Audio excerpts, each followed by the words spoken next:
What's up? What's up, everybody? It is Thursday night, and you are watching the podcast with the best theme song ever around. The Floor is Yours podcast. Thank you so much for tuning in tonight. Listen, gas prices are too high, so there's no need to be anywhere else. You might as well stay home and watch The Floor is Yours because we bring the fire every single week. We've been on a little break, but we are back and we are better and we are ready for you tonight. So, tonight, listen, before we even get started, I want you to like, share, and subscribe. Call your mama, call your daddy, call your play cousins, call everybody. Tell them the Floor is Yours podcast is on. Tell them they want to tune in because tonight we bring in the heat like we always do, of course. But you know I can't do it all by myself. I got the baddest crew in town. My brother from another mother is here with me. Mr. Gerard Flex, the producers in the house. Say what's up to the people. Look at him. Just Look at him here, so showing I'm off. gonna get fine. What's up, people? How's everybody doing, man? Good to see you, brother. Welcome back, man. It's been a minute, but we back in the house, though, man. We're ready to do this. And of course, we got the queen herself, the first lady of the Floor is Yours podcast. Miss Amisha IC is in the building. Amisha, grace the people with a hello. What it do? What it do? What it do? The baddies in the house. The baddie Yeah, is in the house. Yes, yeah, you indeed. And got I'm the, their sister from another mister. If y'all, yeah, all that yeah. there. But it is good to be back with my crew. I'm excited about tonight. Really looking forward to the conversation, and definitely want to know to see the interaction between the men and the women on here tonight. So let's Yeah. get ready to what? Let's Rumble. get ready to We're going to rumble. definitely stir the pot a little bit tonight. Absolutely. Amisha, you are looking like your melanin is really popping tonight. Like you got on cocoa butter. Unfortunately, I do not. That's you But natural. Wow. well, no, I do a little like a little spray gloss because I have to keep this skin hydrated. What Okay. you put on your face, you gotta put in your body. But no, I'm just over here basking in unbotheredness and you know every now and then Yeah. just saying, Lord, touch me, Touch make me, me Hey, Lord. glow. let Touch your soul glow. Yeah. Well, tonight we're gonna stir the pot, and I'm sure we're gonna step on some toes tonight. Tonight the topic is hush the fuss, and so tonight we're talking about the way that men and women communicate, and sometimes why there's friction, why I can't hear you even though you screaming in my face. We're gonna go back and Mm. forth. Does one person communicate longer, stronger, or louder? And does that make you right just because you're louder than the other person? And so we're going to get into some of those nuances that are good practices for communication, what men are reading when women communicate to them, and what women are reading when men communicate to them. And so I guess the first question is, Amisha, to you, why do women feel the need to scream all the time? me. Yeah, Misha. Explain yourself. Go with God. Take your time. Let them use you. Let them use you. Y'all really can't see my prop, but it said, do you want to fight or you want to be nice? And I don't feel I don't feel that all women scream. That is I right. I, I don't. Now, and if they do, I believe there is a capacity that has been reached. It's like a teapot on the stove. And so much is going on, and sometimes women raise their voices because they don't feel like they're being heard. So if they come like mild, it's like, man, I'm really not paying her no attention. But oh, when she get the elevating octaves, like where she go from tenor down to soprano, but not up to it. She go up, yeah, she do go up. Then she got to raise her voice. Yeah. Me personally, Hmm. if I'm at an elevation, that means I'm really tired of the conversation anyway, and I really just don't want to talk no more. So just leave me alone. Um, but I don't know. I feel like women raise their voice, some of them because they frustrated. Yeah, yeah. Usually, when a person raises their voice, either male or female, it's usually because they're exhausted. They have exhausted all the other possibilities, and they feel like sound and volume is really going to get the message clear. Sound and volume, the louder you are, is really ineffective. It really kind of actually pushes the other person away. But we feel like we are we feel like there's a need to dominate because we're not getting heard, we're getting pushed over, we're not getting considered. And so what do? You show up bigger and stronger with Yeah. dominance. And so we yell and we scream. Not the most effective tool, but if your partner, like you just said, Amisha, you're absolutely right. If your partner feels the need to elevate their voice, it's because they feel like you are not receiving what they're saying. And so that's not a place you want to get. I like to think that disagreeing is normal, but fighting should not be normal. Yeah. Hey, Right. Gregory, just to add to that, what Misha said, you Hmm. feel like you're not being heard. You know that old saying, the squeaky wheel gets the oil. Yeah. Yeah. And sometimes people do feel like they got to squeak. And it might not even be necessarily being heard more than Hmm. understood. Mm-hmm. Sometimes people battle to be understood. And I think in this world, and we'll get more into this later, when we feel like something about us is so important that we use the other people as a transaction or as a mean to be heard, right?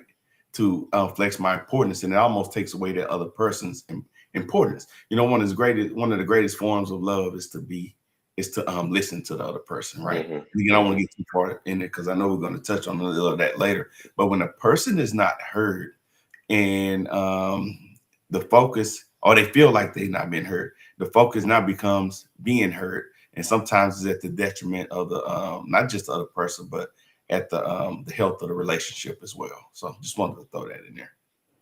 Yeah, and I think you spoke to one of the biggest contributors to why people get in these elevated arguments is because we are communicating with the person who we think should care the most. So our spouse, our girlfriend, our boyfriend, our sister, our brother, our family, these are the people that we expect you should be listening, you should understand, you should have some insight, you should have some knowledge that the rest of the world doesn't. And so if I'm not getting through to you, that angers me because there's an expectation on this person that they should care the most. And when we feel like they're not caring, guess what? We put our dukes up. We're ready to fight. So let's talk about that one. Do y'all think that's a right or wrong in that? Like the person in closest proximity to you in the relationship, is it their job to hear you and understand you? And if not, then what? Yeah, I think to a certain degree. Yeah, if I've signed up to be your husband, if I've signed up to be your best friend, if I've signed up to be your boyfriend, to a certain degree, there is an expectation I think is higher than your coworker, than your members in your church, or the guys you go play bowling with. I think so. Yeah, I think there should be. Now, can I be all in all? No. But is there a high expectation on me? Yes. So you signed up, huh? I You know, right? signed up like so did anyway. Yeah. I'm coming back at you. Don't worry. Keep going. Say what So you got to your say. question was, Gerard, The repeat. expectation. Is it right to expect that the other person, and maybe I should have framed it this way because I think it is okay to expect, but what if they're not doing it right? Is the expectation for them to be perfect at it? And then if not, then what? Because I think that's really the disconnect.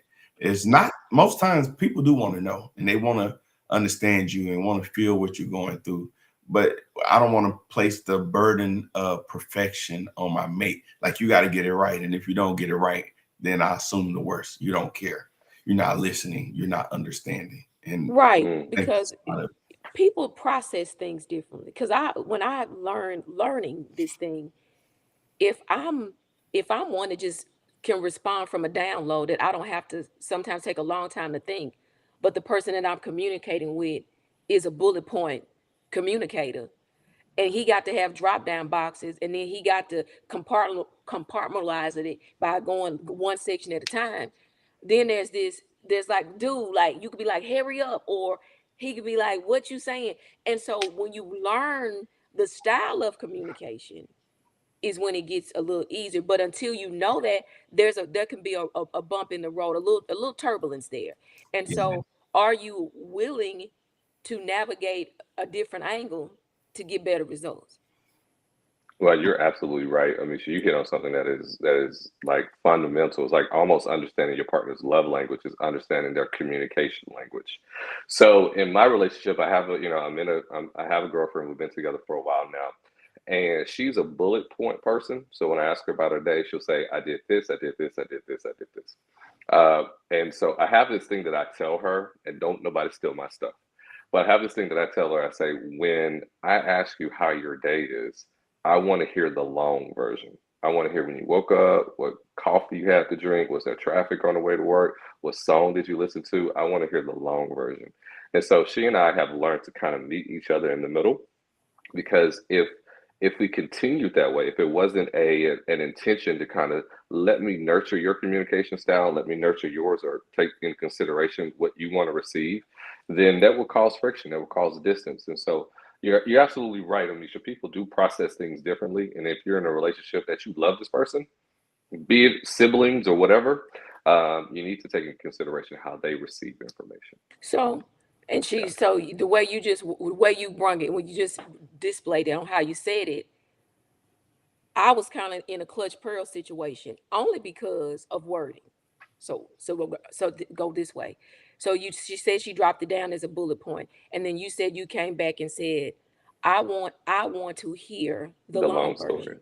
the long So, version. Yeah. and if it was come to me like that, but I think you kind of softened it in the end when you came back and said like you wanted like you said something different in the end, but the first part of it for me would have been like it sounded more like a demanding way. Mhm. You see what I'm saying? And so the second part you came back and it was a little bit softer, like I want to be, more detailed inclined about how your day was. So I do believe wording and how it's presented makes a difference. So I'm just telling you from two different ears on how I heard it, and then you did come back and soften it. Yeah, yeah, yeah. And we should be in a place where we should be able to say why, or be more clear about that. What are you asking? And to assume the best, even if it did come across kind of demanding, to say, I want to hear the long version, and to come back and say, what do you mean by that? Like, I want to know as much as I can about you, or understand as much as I can about you, which is a good thing. What what I have discovered is that, and some people get uncomfortable with this, is that there's feminine energy and there's masculine energy, and it's not necessarily related to how you show up in the body that you were given, but it just shows up in how you communicate. Masculine energy tends to be more bottom line. Um, Feminine energy tends to be more emotionally connected. So not only tell me about your day, but how did your day feel when you were in that business meeting, when you had that conversation, when you had to write that email? That's more feminine energy. Masculine energy says, did you send the email? Did you make the phone call? Your feelings aren't as important as did you execute. And so we find that no matter what body that you're in, you need to really understand your partner's way of communicating. Are they more expressive, meaning more feminine energy, or are they more exact, meaning more masculine energy? And so that way you'll know how to be more effective with You your know, partner. and I like what you said and understanding it that way. Like you could say, "How was your day?" and you want the long version. She might hear, "Did you have a good day?" Hmm. And Hmm. it's Hmm. which requires or commands a much shorter response, right? Right. Yeah. Yeah. Yeah, exactly. And what is interesting is that we all communicate differently, because if you met someone who was, say, from Germany, you would probably anticipate that maybe some bumps in the road with communicating, that maybe some challenges, because they were brought up differently in a different place. Well, the same here when you're in intimate romantic relationships, they were brought up in a different household. So that is the equivalent of being brought up in a different country. They had a different way about themselves, different way of speaking, different way of handling conflict, different way of balancing chores around the house. How they, were they more aggressive? Were they more encouraging? And so it is really like learning a different language the closer the relationship is. Yeah.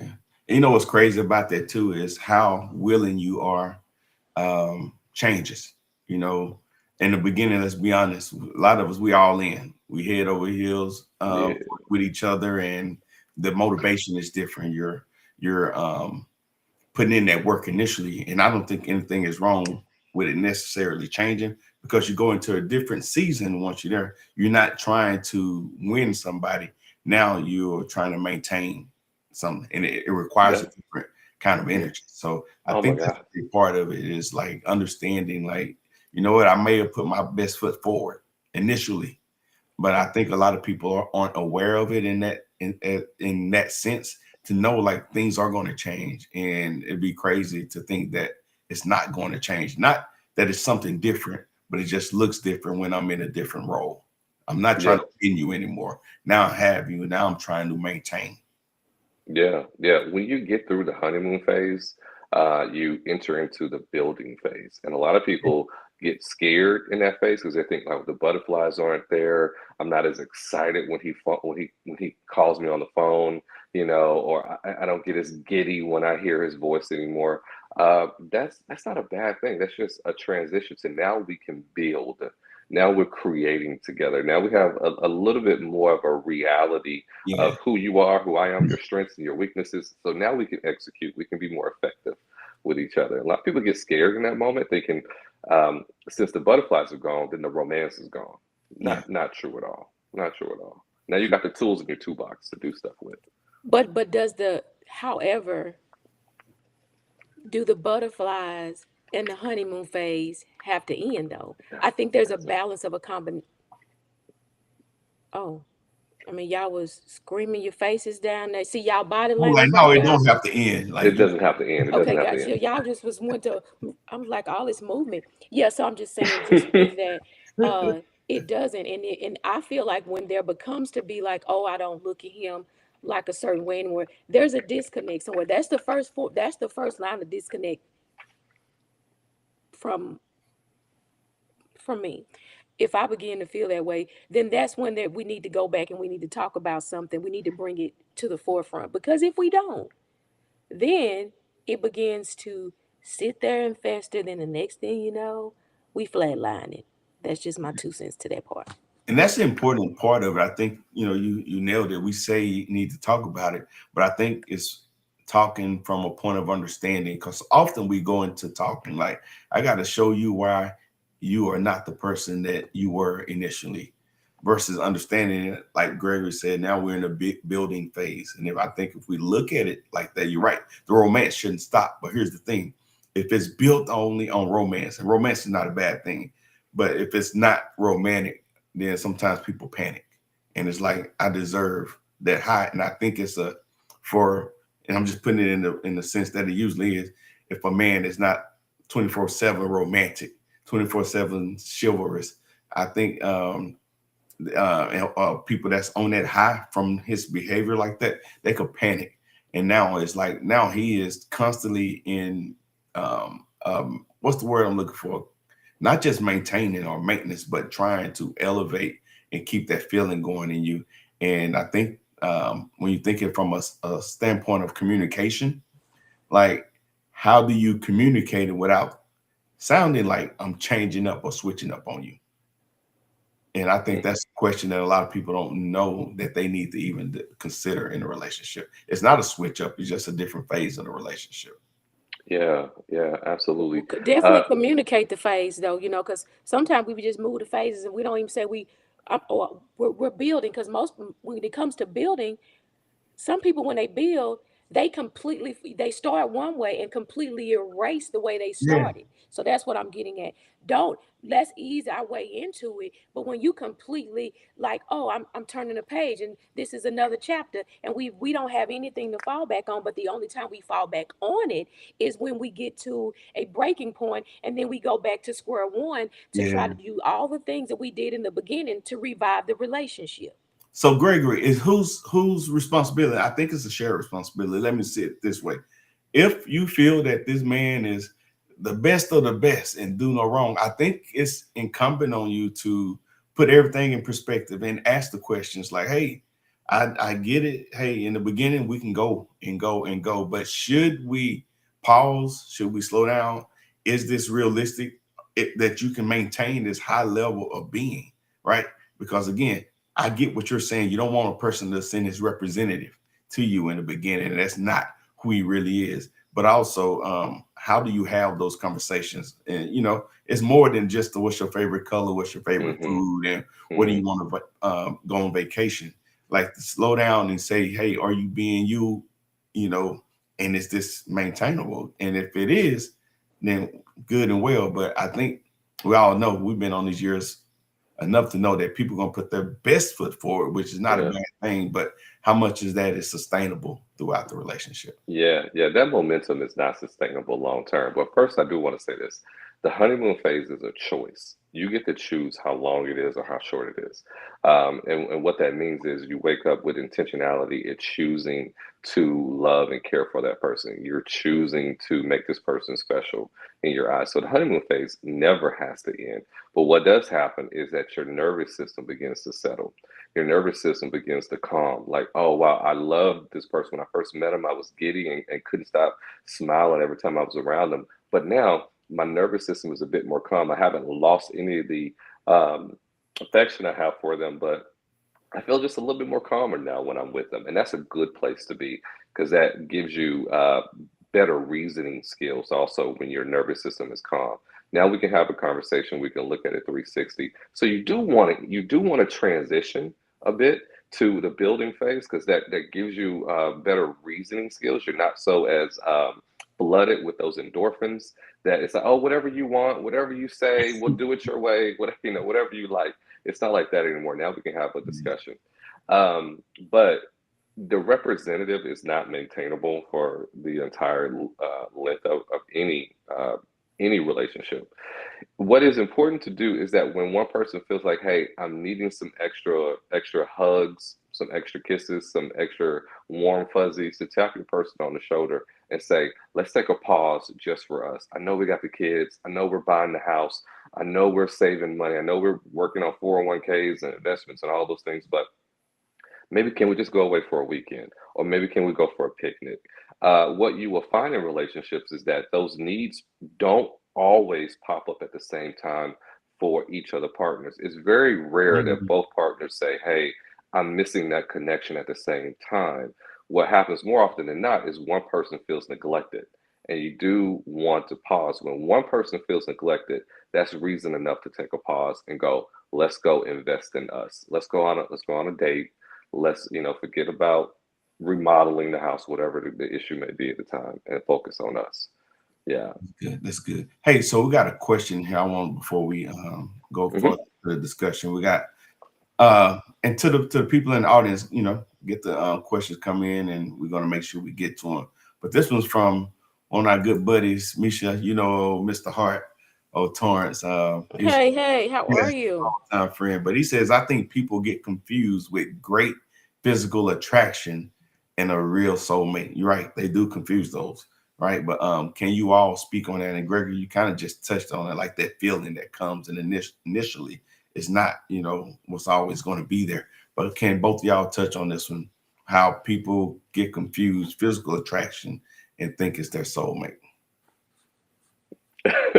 You should have the rubber temples. Like, oh my gosh, you got the Because physical experience. attraction is important.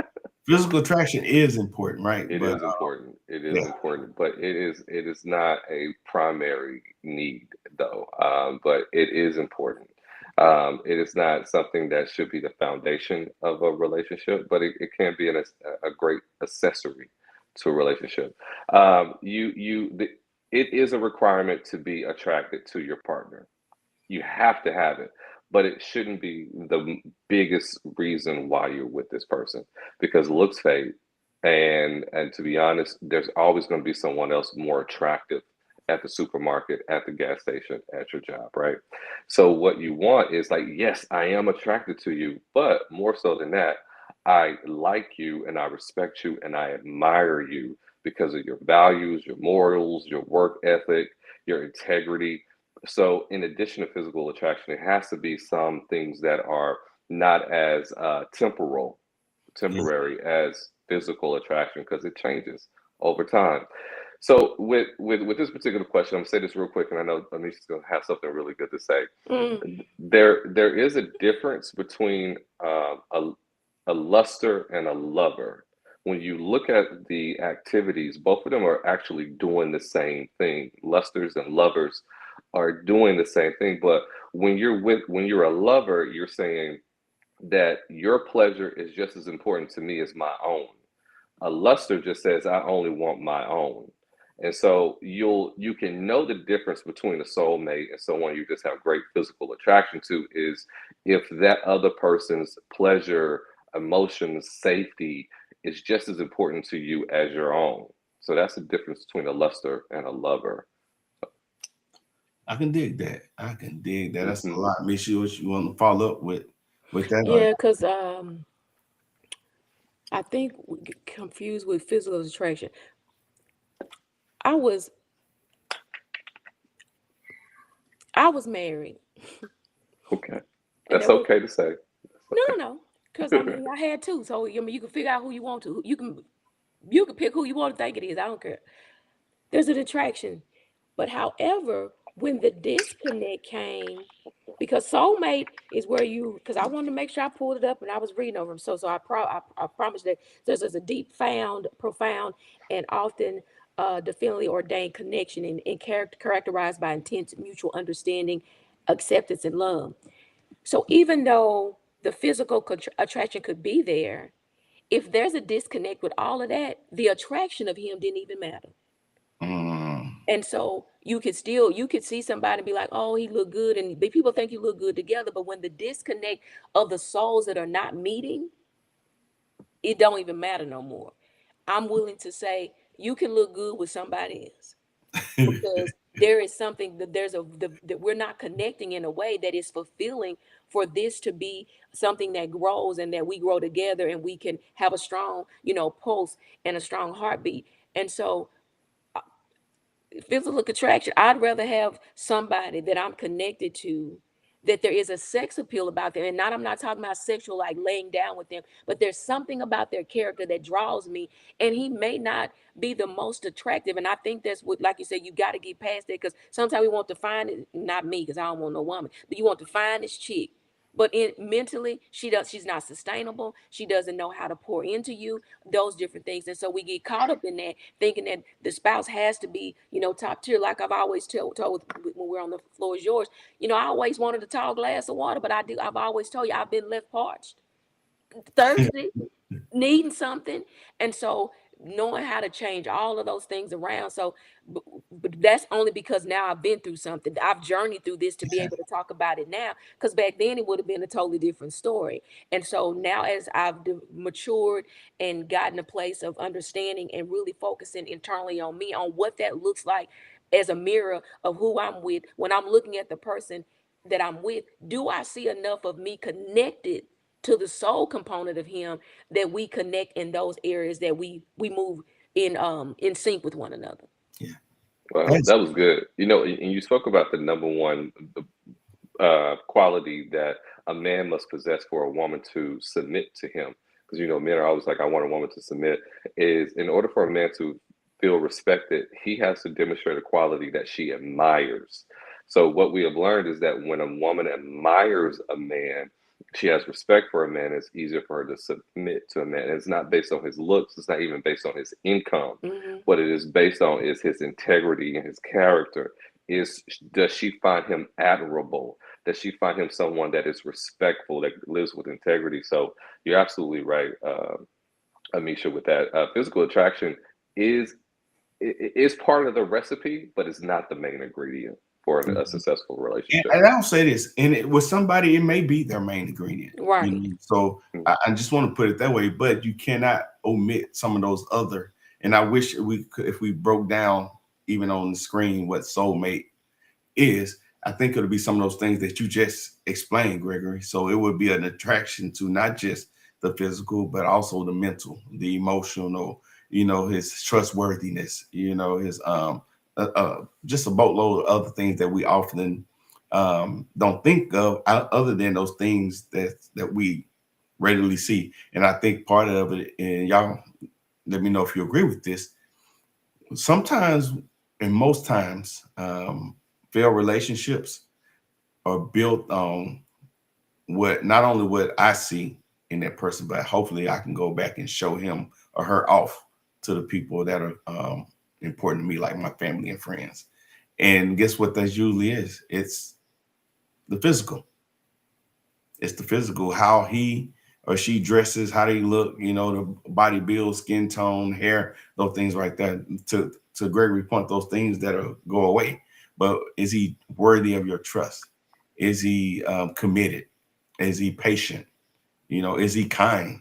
All those things that are most important. And it's crazy that some people will stand in there. And I think is what Gregory talked about earlier, the difference between lust and love. And that's what Benita actually said in one of her comments right here. She said, say that there's a huge difference between a luster and a lover. And I think if we understand those points right there, that'll help. Yeah, because you can be married and still have a luster because he doesn't know how to, and he doesn't know how to connect with you intimately, and you can tell. Like, yeah, over there up under the umbrella of the Lord. Oh, the Lord. Yeah. But Lord, the laying of the hands ain't feeling right. We also have to acknowledge that a good body is not going to help you raise your kids. A nice body is not going to help you balance the budget. A nice body is not going to help you when give you encouragement when you're having a bad day or you're doubting your ability to achieve a certain goal. And those are the things that are really, really important. And for those people who keep, physical attraction as the primary need or the main ingredient in their recipe for a good relationship, they're in for a sad awakening. Eventually, that's going to, run its course, and you're going to want something more sustainable eventually. Hey, so we got other comments that coming in. We're going to come back from commercial, jump on those comments, and let you continue the discussion. Y'all okay with that? Absolutely. No, just playing.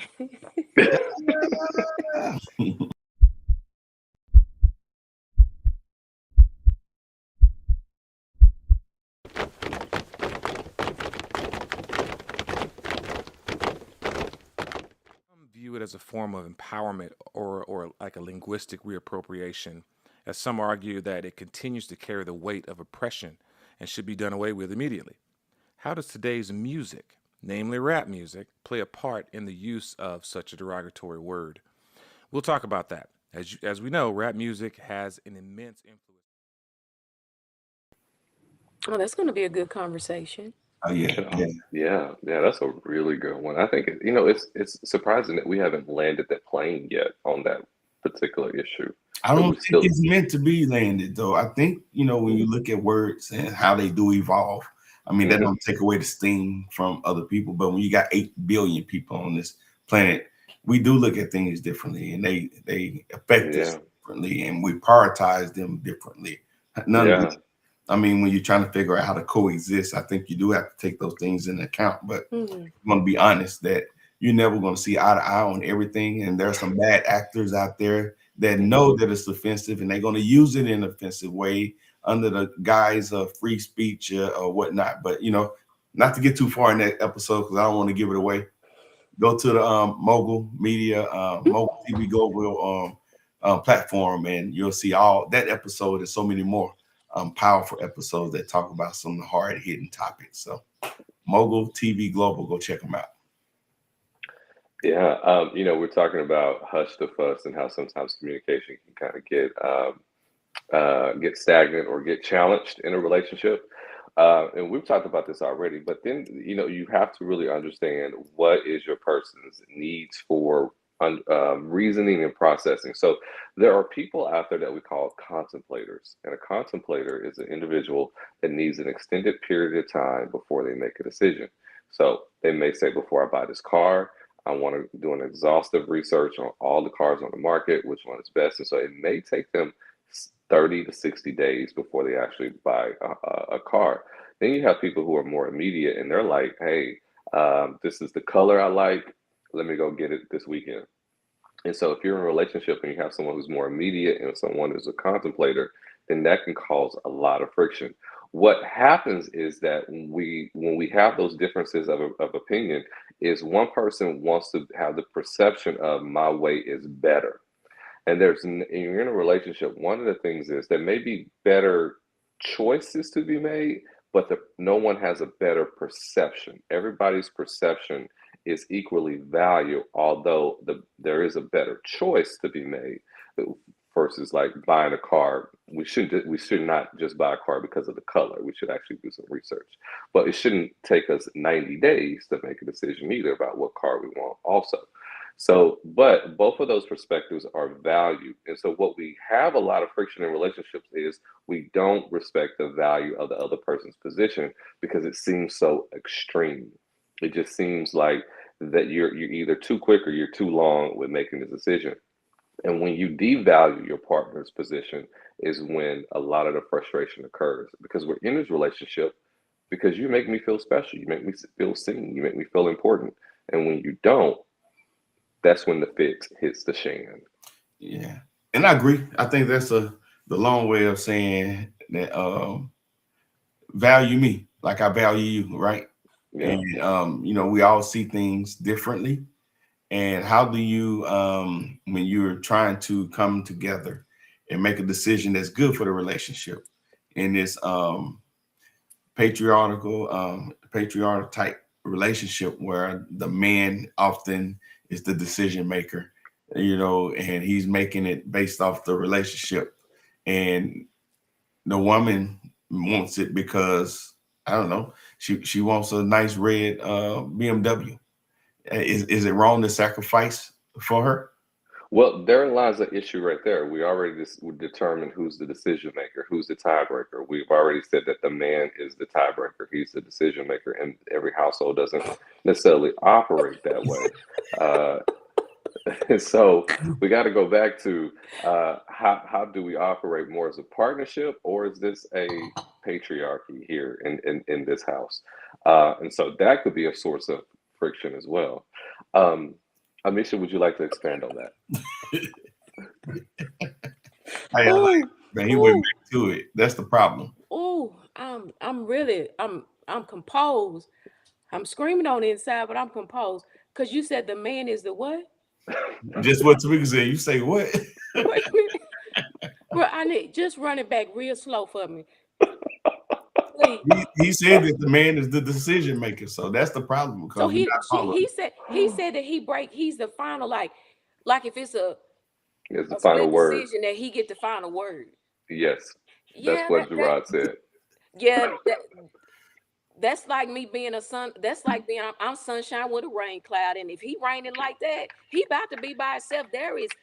No, it's still a way to navigate that. I don't feel like it should be a final decision. Like he just break all the ties. It still ought to be somewhere that we come together. If this is a partnership, now if this is a dictatorship, then of course that's what that is. That just doesn't work for me. And maybe it's the way you worded it. So I'm gonna give you another chance to reword it. He worded it how he wanted to. Now he was being a little funny about it, Oh man, they over here saying why she started. I mean, Kevin, I really tried to like Mr. Kevin. I really tried to like, but I feel like you should be real, and I'm just not gonna. I'm not gonna just hold it in anymore. If that was like it's. Yeah. I was in my mind. I was saying what the last commercial was talking about. Don't use that word in my head. It popped in my head. Like what? However, if that works for that relation, whoever that works for, I can't take that away from that. Mm-hmm. That just would be no. There are some households he said what he said. They do very well with that. He said they run. Yeah. There are some households where that does work very well, but ideally what you would do is ideally what you do, who has a bigger knowledge, and maybe the wife has more experience with cars and understands cars better than the husband does, and so she possesses more knowledge about the particular topic, so she should probably take the lead or have a bigger voice. Whoever has the more knowledge should actually kind of be the leader of those particular things, because you do find yourself kind of sharing leadership. Not one person governs everything. It is a partnership, and whoever has, more knowledge. Priscilla and Aquila, it is okay to know that you have a spouse that is competent enough to also bring something to the table, to have a discussion, and we can wait. And in the event that she happens to be that, I feel like if that's an honorable, thing to do, to say, baby, you know what? Yeah, that's a feather in your cap. Yeah. I trust you on. It ain't even about the feather. It's just the fact that you see and you hear me and you value what I bring to our union, because I mean clearly it's got to be a marriage, but I'm busy, I guess, moving into the relationship, because I need to know all this before we get to the I do, because I've been But to that, the I do, and then what you give you ain't what it is, and then I mean come on. Amisha, I do want to ask you a question though, I because mean, I don't know if you want an answer, but okay, let's go. there are some households where that does work well. So I was working with a client, and this is their position on that Yes. particular topic of the man being the tiebreaker. So the wife is very okay with the husband being the leader. And so what she does on purpose is that if the children ask for something, she will say, wait till your father gets home. Or if the kids may ask, can we go to Disney World? She'll say, well, let's talk to your father about that. Her reasoning around it, which I don't find bad, is she wants to show her children male leadership. And so what she's trying to communicate to her children and is number one to her sons that one day you're going to have your own household and you should have the expectation of being a leader, and for her daughters to kind of see what a strong leader looks like. So she defaults to her husband a lot so that her children can see what strong male leadership looks like. And I Now, think to unpack that a little more is the can why I say this? behind it. Go ahead. So see, you're giving a whole different storyline. Now you brought Okay. a wife with children and all of that. The first go around was just him and her. So Mm-hmm. if you're Mm-hmm. gonna give me the information, so in other words, communication. So you gave one. It didn't sound like that in the beginning. Now you're bringing in a different narrative. From that narrative, I understand. That makes a lot of sense. So I just need you to be just a little bit more clear. When clarity when we're communicating here on the Floor is Yours podcast. That's all Yeah. that I'm asking, Gregory. Yeah. Thank you kindly, sir. And just to add to that too, when you're making these type of decisions, I think going back to how we started the discussion, if that both people need to make sure they're being heard and understood, right? And what's the purpose of this purchase, right? Do we already have a utility type vehicle, and now this is something that she wants? Like, there are so many factors, in there to consider when you're going in. But I like what Tamika said right here. I think y'all will respect this. She said, my thing is, as long as you bring me back the exact car that I asked for, I'm good with the man making the decision. So Yeah, because don't tell me that, baby, red just ain't it, but that's what I yeah, desire. I think you look better in gold. yeah, yeah. Are you paying for this, sir? So, hey, that's good. But good. Greg, so we got a lot of comments coming in, Greg. So before we get back to the comments, I'm gonna let you go ahead and take us to the next part of this discussion, and then Yeah.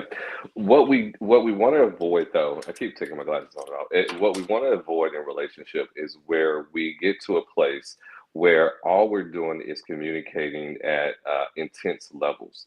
And so when one person is feeling rejected and not understood and not being seen, they feel like the only way to communicate is with great intensity. And what we need to practice a lot in relationship is learning how to de-escalate. And I think that's a quality that we don't really teach each other very well, or we learn to do very well. Where it's like if I was talking to my girlfriend and she was like high strung and yelling and screaming, how do I de-escalate? Because obviously this is something that I need to understand, that she's trying to communicate with me, but I can't over the volume, over the frantic communication. And so, how do we learn to de escalate? And also, conversely, how do women learn to de escalate their man? And a lot of times, that has a little special nuances to it, because then there's physical safety that has to be considered too when a man is intense in communicating. But one of the things is that we want to allow the person to there's a couple of ways, actually. The first one is you can allow the person to exhaust what they have to say. Let them go on the rant. Let them rant for the 5 to 10 minutes that they need to get it out, right? So that, okay, now I've said it, and now you can repeat to them, okay, what I heard you say is that you're concerned about our finances and the way that I spend, right? And then you can start the conversation from there. What I find to be more effective, though, is in the middle of that rant. If you can, you want to ask them to take a deep breath and say, I am here to listen, and I'm here to understand. I want to understand, but I need you to communicate to me differently. I want to understand you. And so de-escalation is one of the things that I think that we need to learn to practice more, in our relationships, and more so than just stonewalling, more so than just going in hard all the time, thinking, no, you're gonna hear me today. It's something we need to prioritize. I like that you said is something that we need to practice, which implies these are conversations that should be ongoing, not just Yeah, waiting for a dust up before we go and learn how to become better communicators. I wish, with all the rules that are geared around marriage, I wish they made some type of counseling or marital classes a part of it. And I know it kind of goes against, our freedom of speech and all those things. But if you look at how rampant um, divorce is, especially in the Black community, you just try to figure out like what are things that we can do that could improve them. And unfortunately, we are a reactive society in a lot of ways. And sometimes we don't go to counseling until it's to hit the fan, right? yeah. Learning to communicate, learning to de-escalate beforehand, I think is so important. Yeah, Kev said you made a good comeback right there. But you're right, Gregory, man. Kevin. Learning to do these things before the fire is ideal. Of course, you can't think of every potential problem, but I think you can know if you have a level-headed mate before you get married. If you took the time to learn each other, right? Right, right. And as So you practice de-escalation, your partner feels safer because they'll know, oh, they actually do care. They do want to understand. Sometimes. yeah, so I'm gonna get the opposite side of that. So if you are de-escalating, they going on. I'm gonna be honest. I'm not in the place to say, I want to understand you. I'm trying to hear you. I Yeah. was like, you know what? Right now this is what I to de-escalate. Very stern. And please don't stand over me. When men don't stand over women when you want to talk. I feel like that's just like I'm not, you don't make women say. And you do that. And so you say, you know what? We're not getting anywhere right now. We need to take a time out and come Hmm. back. Oh, you can't be. So in other Hmm. words, like you said, the man, you can't tell me when that we gonna stop right here. Then you're gonna be talking to yourself. And then I'll remove myself from the room because that's a way. And in the end, I know Tamika did say de-escalate, not shut down. Sometimes it does cause you to shut down. It will cause you to remove yourself because if you're not trying to see that I'm trying to do something better for us so that we don't go down this road of screaming and hollering, then clearly there is no value in me trying to respect you as a man because you're not respecting how we shouldn't be in this place. And so once again, I'm only coming from a place of experience. Like y'all, we were talking, everybody's is different. And so we can give it the way like, oh yeah, say that. If that person is not listening, I don't care how you sit there and you plead and you say, "Oh, baby, I'm really trying." They're not even in the room at this point. They done already zoned out. And so to de-escalate would be like, I'm gonna stop talking right now Yeah. because this is not getting us anywhere. And if you choose to keep going on, then you're gonna be talking to, and my words would be your damn self.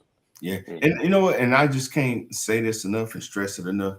You need to know these things about your mate before you get deep in. Like, because when you're in and you purchase homes and you have kids and joint bank accounts and you've moved to other cities, whatever, like now you invested a lot and it's not as easy to pivot. But you need to learn these things. And again, it's time out for those what's your favorite color conversations. Not And saying that that's not an important thing, but you need to know.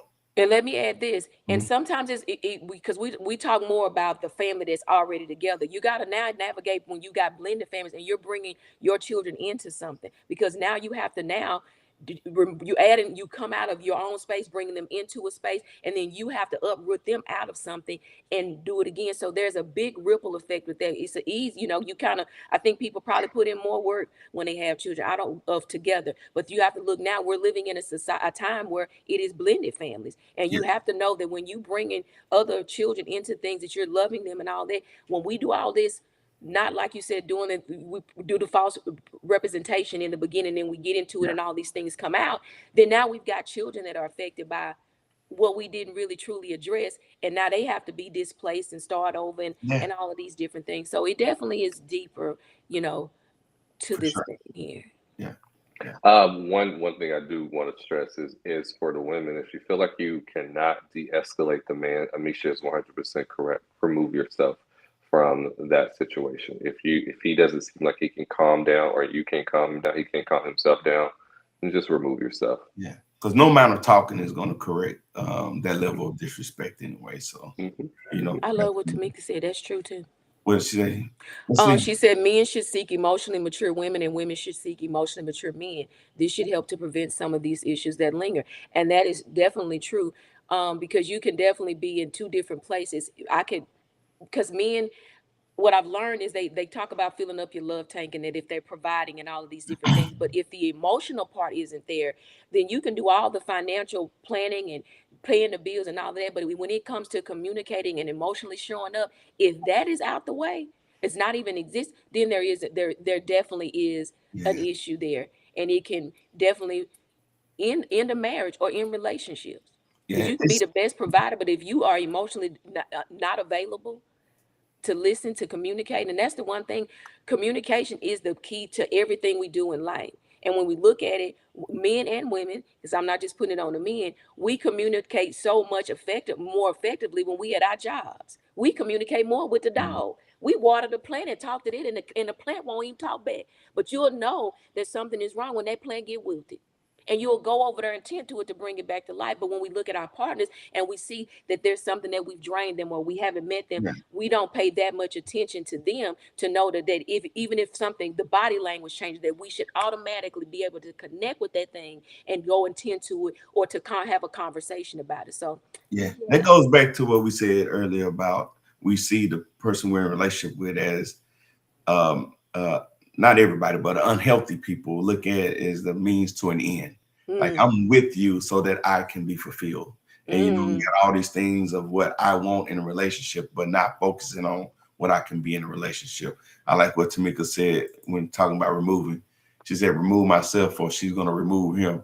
We ain't advocating for any violence right there, but hey, you know, get yourself out of those situations. But at the end of the day, with all seriousness, yelling is one of the most disrespectful acts that a person can show towards you. There's a host of ways that you can show disrespect, but yelling, and of course, I'm not trying to put this blanket statement because people can be frustrated and lose their cool. And I'm not trying to say that you're ultimately a disrespectful person, but if that's your way of communicating is yelling to dominate and just dishonor the other person, I think that's one of the most ultimate forms of disrespect out there. And again, what Tamika said earlier, these are things that we need to be finding out about our mate before we get deep involved, and it's harder to pivot and pull out. amen, somebody. Yeah, That's right. That's yeah. right. You need to come talk to me before you get married. Man, come on, Gregory. We're gonna put your information Mm, in a lot. But mm. hey, this has been a good one, and it's one that we can go on. But this is the end of getting closer to the end. I want to make sure we get to these comments. Are y'all okay Yeah, with that? Yeah. absolutely. Let me scroll up here to the top, and hey, shouts out to Benita. Nita. Benita, Benita Beyond, she done tagged 150 people. can we put God Benita bless on the you. payroll? We might not compare Yes. money, but I need some Chicos or some mineral water or something. Hey, yeah, let's make sure we look out for Benita. Benita, appreciate you. We gotta get us some lunch or something. Yeah. Anderson said, G Money, you're very handsome and thank you for showing your face. All right, let me. Who said that? Kevin Anderson. Where? Put it up. It's on the screen, or he sent it I private already on your. put it. I'm gonna go on past that right now. I don't want to I put it. know you. I know you is not. I know you are. I know you is. Hey, let me go down here. This is from a friend of mine. I've been communicating on Facebook. She's from this Kathy. She's from Mississippi. But Kathy said physical attraction is okay, but at this point, other things are positive. Other things are too. So positive. So mature attributes are attractive to me. And you're I right. know That's that. kind of what we were saying. I Like know that's right. focus on the Absolutely. physical 100%. is important. I do not want to diminish being physically attracted to somebody, but there is Right. more to it than a physical attraction. I Anyone know that's on right. this one? That's I know absolutely. that's right. And you know what? You can fall in love with someone who you didn't immediately think was attractive, but the more you get to know them, the more attractive they become. Yeah. Tranquil T, a good friend of my own buddy, Tanya. I was in LA visiting her once, and she said that we were talking about attraction, and I challenged her thinking on it. I was like, you cannot tell me that if you're not attracted to a guy that you're going to be in a relationship. And she said that she pushed back. She said, Gerard, if a guy comes to a lady in her vulnerable state, she's going through something, and he's there for her, and he's Mm. her safety net, listening. It Yeah, can happen, yeah, and it does happen yeah, more than you would think. And I was like, wow, I could see, after she explained it that way, that could be a thing. yeah, Gonna yeah. take him right Prince. over there to the spa parlor, get his nails and his feet did. See, hey, I think Prince that is that's my the favorite singer of all time, and he has one line that I absolutely love. He says, "If God one day struck me blind, your beauty I would still see." And that's what we're looking for in someone, that if even with my eyes closed, you're still beautiful to me. Come yeah, on, Ray Charles. right on, right on. Corey checking in from Texarkana, appreciate you. What it What's up, do? Corey? Hey, Tarika said, hey, Batty. Shout Well, out to hey, hey. Hey, Kevin, longtime friend, man, one of my childhood best friends. He said, been with his wife for 32 years now. That's more than just a soulmate. Right on, man. Mm, Put her on Amen. the pedestal, man. I appreciate that.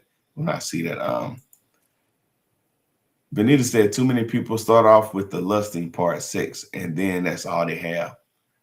I can yeah. go a long way on that one. Let y'all talk on it. How you begin a relationship is generally how it will fail or succeed.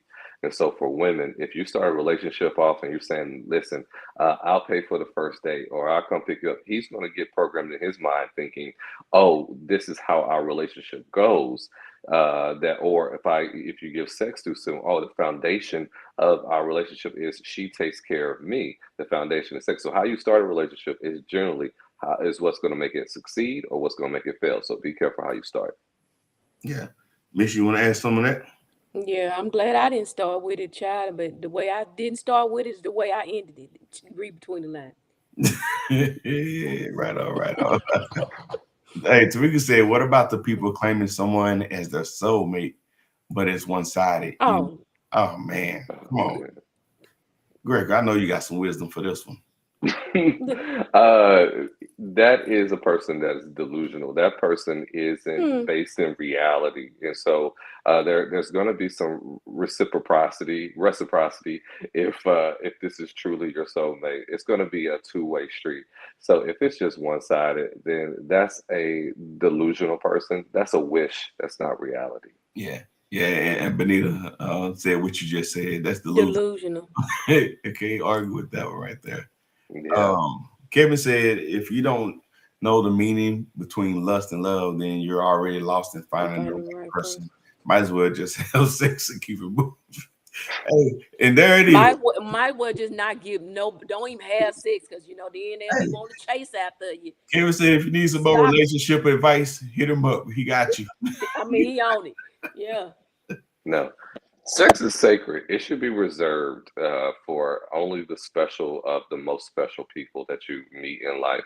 I'm not going to tell people when and how. I think people should wait until they get married to have sex. But if you choose to have sex, make sure it's with someone who cares about your safety and your happiness just as much as their own. Yeah, because I felt like my girlfriends, they wasn't thinking about my well-being because they was talking about this Chris Brown and Usher concert. They talking The about, Who girl, Usher, the Who concert again? Usher, Chris Brown. Okay, Chris Chris. Brown and Usher, you like the one I do Southern stuff.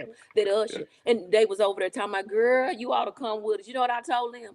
Baby, let me tell you something. My flesh is in control. You guys is not trying to take me back down the road. Because clearly y'all not my friend. I don't need to be taken down. That's the song. Wasn't that what one of the song? Take me Yeah, down. that's No, let me leave me standing up. So I told him, I said, no, baby, you're not finna interrupt my flesh. You ain't going to Chris Brown, Usher. No, my flesh is well.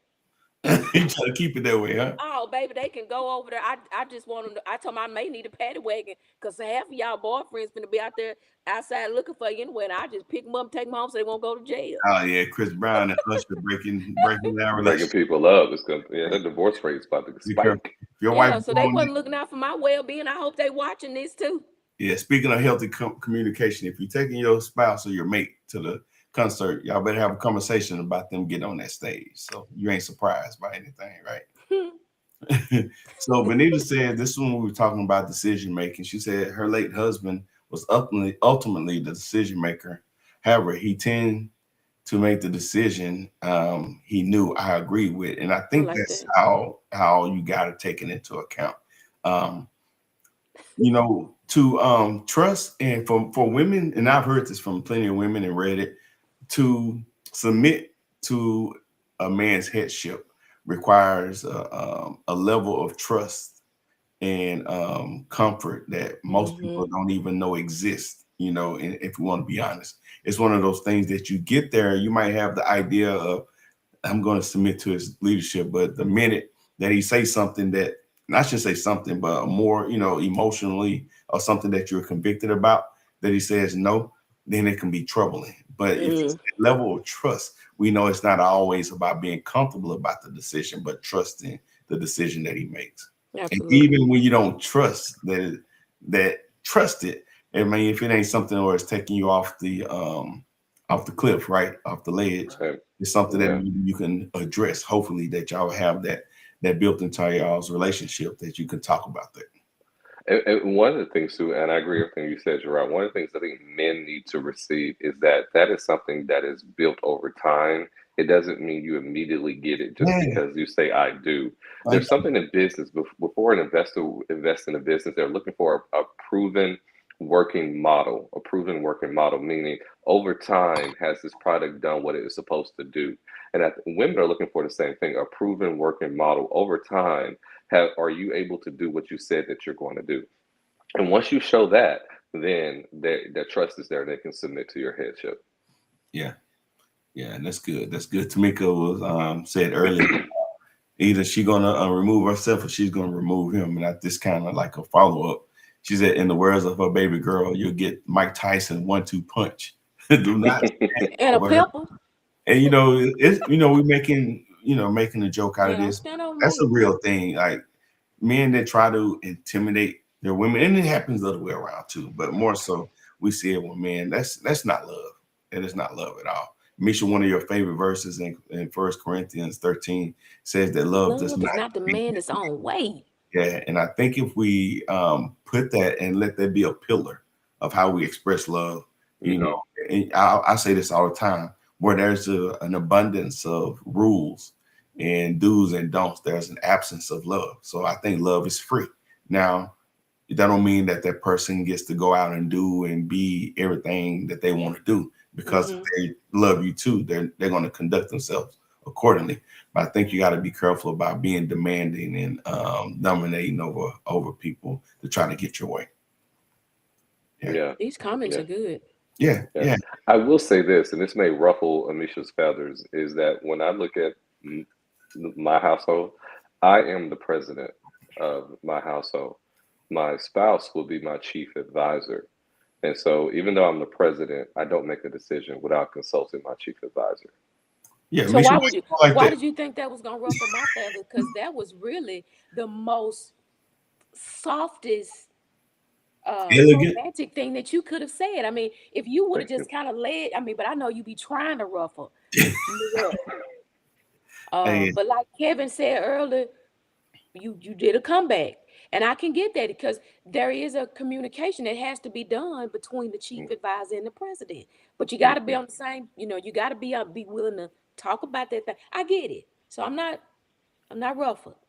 that's dope, Okay. bro. You need to I make a tip my post hat. about I it. tip my That was hat good. to you. Yeah, that was a Thank good you. one, man. Yeah, Keep the I'm gonna pressure let one of on. y'all read this one from Mia. Mia, appreciate you tuning in. Thank you, Mia. Agreed. De-escalation is key. Waiting until it's full blown up is like drinking from the fire hose versus because she finished some more on that Uh, too. You man, Here you go. yeah, Let me let you read the whole thing. There you go. okay. So agreed. De-escalation is key. Waiting until it's full blown up is like drinking water from a firehouse. You have to bring the conversation back back until control, even if it means taking some steps back to recalibrate. Yes. Yeah. Yeah, I Yeah, like that analogy about drinking from a fire hose. absolutely. She was Yeah. talking about. Yeah, Yeah, it yeah, can be yeah, overwhelming, right? Yeah, and then yeah. I'm talking about like bring it in because for me, when and a lot of things can go back for women, and I always tell y'all go back to me. Any raised voice of elevation takes me back to childhood in a domestic violence relationship where a man hollering at my mama and things like that. So any tone that changes, whether and Gerard is here, not that he does it, but even if it's a brother, a man that I respect and value, if you have a tone and I ask you, please don't talk to me in that tone, and you keep going, I'm leaving. You're definitely talking to yourself because now I put it on the table, on the plate. This doesn't work well, and I'm not going to communicate well with you. And I had to get to that place to finally use my voice to say it. That's not going to work. And if you keep doing that, then you will not have a conversation with me. Yeah. You Yeah, might not be putting your hand on her, but verbal abuse can be just as damaging as physical abuse. totally agree. Yeah. One of my favorite quotes is if hurting me doesn't hurt you, then you don't love me. And so anybody that's going to be in a relationship with you, if they know that this is a trigger for you, if they know that this is scary for you, if they know that this hurts you, they don't love you. Can I add to And something to that end of that? They don't love you like you deserve to be loved. Mm-hmm. 'Cause it might be a love, but it might be a toxic love, and it is something that exactly. you can keep to yourself. Either way, get rid of it. Get You don't rid of want it, it. man. Yeah. This one, Tamika said, "Come on, Dr. Gerard." So Oh, there we go. I yeah, think you man. need glasses. You need glasses. You got double vision wrong Why with would you your say glasses. such a thing, man? Kevin said, Ew. he said you handsome. Yeah, Kevin, he said that, Kevin. Who said that? That you over there told her that he said you was handsome and that you was handsome. Oh, And you oh tried yeah. to move fast past the question. I said, put it back up. Oh, that was my own. Yeah, you know, this homie like, man, Gregory's Mm. a handsome guy, man. It's okay to say that. No homo, right? No, well, no Diddy. Yeah, he said it, man. Hey, Kevin said he liked the way that you said Usher, Usher. Usher, Yeah. Yeah, Usher. yeah. Usher the spirit in. Kevin said, I love the podcast. It's like being on the couch and not having to pay for it. But Man, we appreciate we finna have to change that, babe. We finna have to send out for play. No, I'm just playing. that. Yeah. Pay-per-view Thank session. you. Yeah, Yeah. my child. And hey, and prayers for his mom. He's dealing with some health issues. Okay. My man Faye, much love. We love Yeah, you. we definitely will have a Prayers covenant for you. prayer. Wishing Yes. that you recover. And Kevin, keep us updated on how your mom is doing, please. Please and thank you. Absolutely. Someone want to take this one? Go ahead, President. Okay. I can't read the bottom line. Just because it's been 32 years doesn't mean I'm perfect. It means I can learn a lot and I can't see the rest of it. It says A it lot. mean I can learn a lot more knowledge like the ones y'all are giving out. Appreciate y'all. Yeah, I'm glad you brought that up. This is a journey, not a destination. When you're in a marriage or a relationship with someone, you never stop learning and you never stop evolving. And when you sign up for this, when you agree to be in relationship with someone for this length of time, you're gonna be married to sometimes 10, 20, 30 different people along the way. And you have to keep being Ooh. able to be flexible of learning this new person that you're with in this new season, with kids, without kids, when they've gained weight, lost weight, when they're sick, when they're healthy, with money, with no money. Many people are going to show up in this marriage. You got to be able to love each and every version of that same person. Come on. So Come on. it's gonna be how many people? 10 or 20 at least. I thought you said like 32 to last go for the first little man. That's a lot of people. Yeah, come on, Yeah. President. Come on, President Gregory. Yeah. President. Mia's talking about the autocorrect, how it jacks things up. So she's saying, thank you, IC, for getting up on it. I got you. I got We you, got babe. you. I got We you. got you. We understand. Yeah, Mika said we speaking tonight. Hey, we do it and y'all make it easy. We love We interaction. do love y'all. Oh, Thank y'all. Yeah, Thank you all. I said didn't want to be like you. thank you all. I pulled myself back in. Well, this has I been pulled it fun, and back. we did go over a little bit, but we're gonna, Gregory, if you don't mind, we're gonna let you wrap the discussion up and give us some parting thoughts, and then we're gonna kick it over to IC for that love note. As we're talking about good communication skills, here's one note for men to women. When you find that your lady is not in a good space and she doesn't feel understood, she doesn't feel seen, I want you to, in a very calm tone, approach her and ask her these two questions. What is it that you wish I understood? And what would be the best solution for you? What is the best case scenario for you? What is you wish I understood, and what is the best case scenario for you? And then you go from there. You start the conversation from there. And what you want to do is acknowledge that she has an opinion and a perspective, and it needs to be valued just as much as your own. For women, to men, when you find yourself in these, uncomfortable positions in relationships, here's the thing that men want. They want something that's reasonable and measurable. Reasonable and measurable. So you can't go to your man and just say, I want you to be romantic. That's a bit vague for us. We don't understand what that means. But if you were to say to your man, babe, I wish you would take me out on 2 dates every single month. That's reasonable and that's measurable. I can do that. And so for men, you have to be explicit in what your needs are.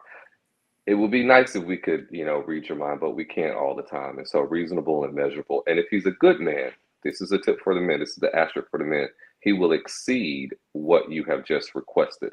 So women, it's your responsibility for give it to be reasonable, measurable, and for men to exceed what that request was. Man, that was good and poetic, brother. Thank Appreciate you. that, man. Yes, sir. Yes, sir. I see. Hmm. You up? All right. Okay, Yeah. y'all heard it. I think I probably should have went before Mr. Before? President, because when he get to saying stuff, he's like, it's your responsibility. What? Hello, however, I gotta stay the course. Yes, yours. This, yes, Lord. Um, what I would say is this. Because we do have different styles of communication, and if the escalations come into play, I've learned that there's a way to try to solve or come into a medium. Um, we can suggest how. The thing is, I feel like if my mate does it, I feel like we should ask the question, how do this is how I need you to communicate. I would like for you to communicate, or how do you feel the need? Ask the questions. However, if we can't say it out loud without raised voices, there is a thing called post-it notes. Okay, Mm. there's a thing called pen and paper, and I feel sometimes if we would just learn to write things down and to place it on the nightstand on the side of the bed, because it gives space and time for you to be able to read without no interruptions. Then you get to process it, you get to come back, and it gives you a place to see my heart, because when things are written, you get a clear understanding. It's like buying a card. I can get a card every day to express how I want to be or to speak to my mate. But that is somebody else's words that are basically speaking for me.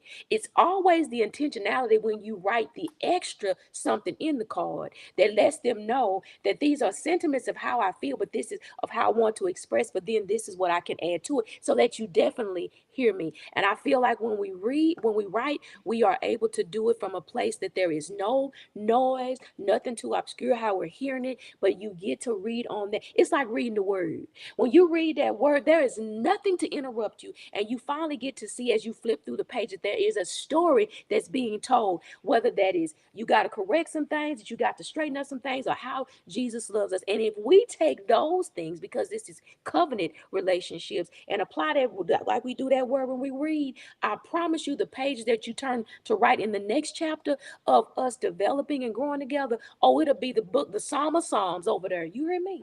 Come on It'll now. be the Psalm of Psalms, because now we have an understanding that I can go back and reread and not have to replay the things that were said in an open, heated argument, because we missed the high points, the things that we don't hear the necessary key points that we need to hear. But if I can go back and read it, at least I can say they expressed, I get to see the points that my mate is making. And then I feel like we can come back and say, you know what? I like to rehab this conversation. And then there will be a different tune that will be to this song. Instead of it being all chopped and screwed, I promise you, baby, it will be a smooth R&B moment. You hear me? And Mm. that's all I see got to say tonight. So don't do all. Can we not get to the point where if we gonna yell and scream that we can de-escalate, but we can find a different way to move this thing by simply writing small love letters that they can go back and read, and it's just going to take us back to how Jesus said, just make it a parable, just make it plain simple for a baby to get, but we going to be all right. And that's it for tonight. All right. Write the vision and make it plain. Right. Snap them fingers. That was good. As always. Appreciate that, Batty, and I know the audience appreciate you as well. I'm ready. Chief advisor over here. She said, Chief I'm ready to be advisor. somebody's chief advisor. First lady, chief advisor. Yeah. So just real quick, and I'm just going to read and not paraphrase, but we reference a lot. First Corinthians chapter 13, verses 4-8 in it. When we're trying to figure out, how to be amongst each other, I always think back to a guy I met. His name was Charles on Facebook, and we used to go back and forth in a good way about scripture. And he used to always say this, Brother G, love is key. And I think a lot of times people don't understand what mature love is and what it looks like. And not to say that some people don't love you, but we're talking about the mature type of love. So I just want to read the Corinthians. It says, love is patient. Love is kind. It does not envy. It does not boast. It is not proud. It does not dishonor others. It does not demand its own way. It is not easily angered. It keeps no record of wrongs. Love does not delight in evil, but rejoices in truth. And this is my favorite part of the verse.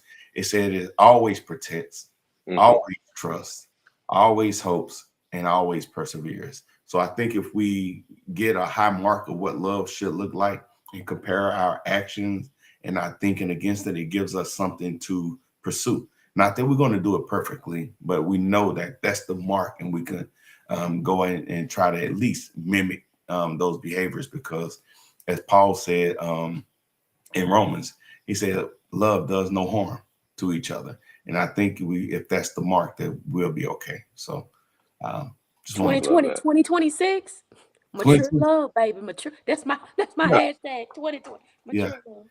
Yeah. Kev said you made an excellent point, but I have to hear what she got to say. So I hope it was everything you was hoping, Kev, when you heard IC. Yeah, he came back through there. Yeah. IC is ready to be somebody's chief advisor. Right on. But hey, we've been saying it. Hey, for anybody out there, if you're looking for hey, we'll talk offline. My bad. But you got to come through me and Gregory. I just ended with that. That's right. You got to send your applications. That's right. Yeah. He said he knew he was going to come hard with it. She always do. Yeah. He said we can learn a lot from her, y'all. Not the baby Jesus. Yeah, not that baby, but yeah. Yeah, for sure. Gregory, Misha, anything else before we close out? What's that? Say one more time. Anything else before we close out? Man, this has been a wonderful just time. do mature love. That's all I got to say, because that blessed me tonight right there. Yeah, this has been a wonderful time. It's glad to be back in action with my favorite crew. Couldn't imagine doing it with anybody else. Guys, this has been wonderful. And to everyone watching, we love you so much. The Floor is Yours podcast is exactly that. It is your podcast. So reach out to us. Keep those comments coming. Gerard, IC, and myself, we like to sneak back into the comments. So you might just get a response from one of us. So keep the comments coming long after the podcast is over. We appreciate you watching. We'll be back next week with another fire one. So, hey, put it on your calendar right now, not to miss the show. We love y'all. Until next time, peace, love, hair grease. We out. This one here really do it for you. Baby, yeah, baby, I'm baby, come down to let me show you how to